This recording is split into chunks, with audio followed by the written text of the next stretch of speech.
Hey, marks 50 days now since Russia started invading Ukraine. Really is hard to believe, you know. Yeah. News 4 has talked to many people here in Middle Tennessee with family in Ukraine throughout the course of all this. Yeah, Courtney Allen joins us now live in studio. And Courtney, you got an update today from some of those people we've talked to about how their families overseas are holding up. That's right, Marius Tracy. You'll remember about a month and a half ago now, we sat down with an Austin Peay State University professor who was heading to Europe to help his family move out of Ukraine. His family has now moved to 2 different countries since this all began. When I came to Slovakia, she was... Andriy Kowalski's family is getting a fresh start in a new country. They're very happy with the people, very happy with the... But it's a terrible weather from the point of all the time raining. Ireland is where his daughter, son-in-law, and 3 grandkids just moved, more than 1,000 miles away from their home in Lviv, Ukraine, sight unseen. They're quite happy from point of how Irish people are welcoming Ukrainians. They're very nice. Actually, they gave them a lot of support. The kids already started to go to school almost immediately. They first fled to Slovakia, where Kowalski traveled last month for a week to help get them settled.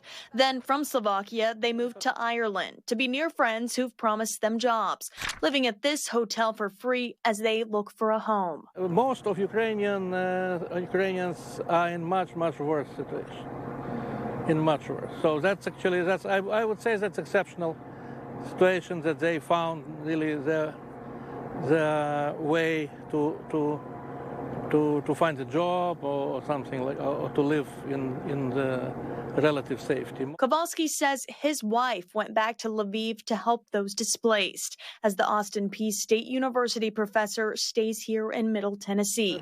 We caught up with him this evening before he went to the Preds game. For me, it's good to go to some kind of a game or something like that, because you cannot be all the time concentrated all the time on some things like a war, you know. Kowalski says while his family does want to return to Ukraine, they have to move on.